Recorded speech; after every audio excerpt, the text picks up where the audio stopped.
그다음에 이쪽 보시면 이것도 실무에서 많이 문제가 되기도 하는데요. 저는 이제 국유지 상대로 몇 번 소송해서 법과 상대로는 다 이겼습니다. 여기 이제 국유재산법에 이제 7조 2항에 이런 내용이 있죠. 행정재산은 취득시효의 대상이 되지 아니한다. 그 이 중에 예외가 이제 예전에 잡종지라고 불리던 일반 재산.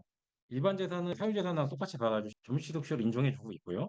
근데 이거에 대한 예외적으로 이제 나항부터 쭉 제가 해놨는데 외관상 행정재산처럼 보인다 하더라도 용도 폐지나 공용개시가 되지 않은 건 일반 재산으로 취급을 하라 이런 대법원 판례거든요. 98년도 판례인데 이 판결 이후로 이 판결을 이용해서 준량한 여러 사례에서 이제 결론이 왔다 갔다 좀 하더라고요. 제가 찾아보니까.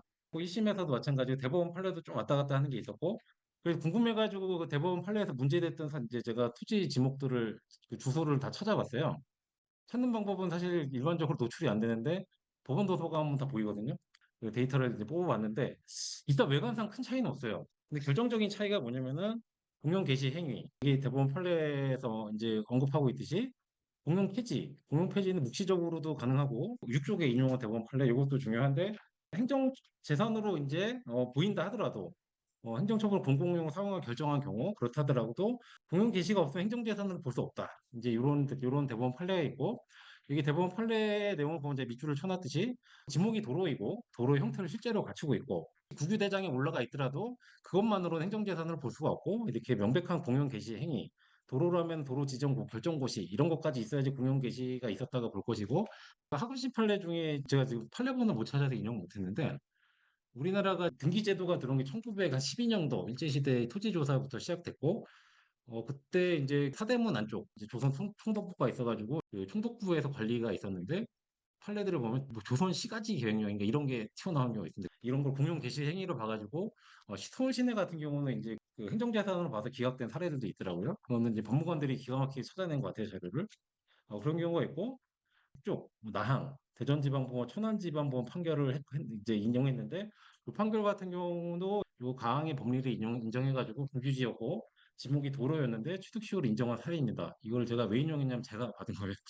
제가 받은 사건입니다. 그래서 이제 제가 이제 참고로 그때 했던 별지도면을 갖고 왔는데요. 별지도면에서 여기 나부분이 이게 지목상 도로였고 국유지였고 이게 도로 일부인데 도로가 쭉 뻗어가지고 여기 굉장히 길게 형성되어 있는 그런 형태의 토지였습니다. 그래서 제가 별지도면을 요거 왜 첨부했냐면요. 서두에 얘기하려다 말았는데 저희가 이제 소송을 처음에 제기할 때 도면이 필요합니다. 이거는 그 편필지 일부를 특정한 소송이기 때문에 도면이 필요한데 소송하기 전에 이제 측량을 해도 되는데 측량하지 못했을 경우에 대략적으로 위치랑 면적을 특정해 이제 효과도 뽑고 청구 취지도 명확하게 되기 때문에 이제 이런 식으로 도면을 그린 걸 보여드리는데 이게 뭐냐면요. 네이버 지도에 면적 측정하는 기능이 있어요.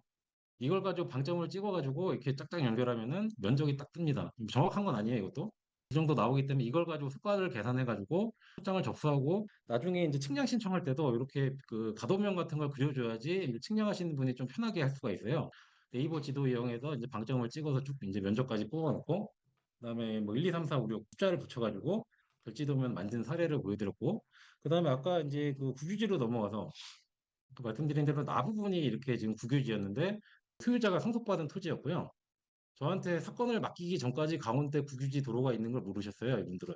여기 옆에 가부분이 이제 개인 사유지인데 이 부분에 문제가 되어서 이제 취득시효 관련해서 알아보시고 이제 저한테 상담을 맡기셨고 제가 소장을 쓰면서 보니까 이제 중간에 지적도가 하나가 더 나오더라고요. 그래서 이거 뭐냐 물어봤더니 원고분들께서 우리는 모른다 해서 이제 그렇게 해서 제가 조사를 했더니 진무공 국유지고 따져보니까 이게 좀 인용 가능성이 있었고 아까 제가 6쪽에서 말씀드린 강 대법원 판례를 이제 설명을 드리면서 지금 대법원 판례가 이렇기 때문에 공용 게시 행위가 없으면 이길 수 있다 했는데 만약에 제가 이제 찾아보는데 한계가 있기 때문에 만약에 공용 게시한 자료가 나오면 이거 못 이긴다 이렇게 말씀을 드리기 시작했는데 다행히 자료가 안 나왔습니다. 그래가지고 이겼고 요거는 또 무사히 분할이 됐어요. 이것도 2022년도쯤에 받은 건데 판결 나온 게 이것도 공무원이 그냥 잘 이제 통과를 해줘서 이제 분할이 됐던 사례고 이거는 이제 국유지에 관련해서도 이게 할 수 있는 게 있고, 아까 말씀드린 대로, 처음에 소송을 시작할 때, 뭐 도면 그리는 뭔가 노하우 같은 게 될 수도 있어서, 저는 사실 이거 네이버 이 기능을 확인하기 전에는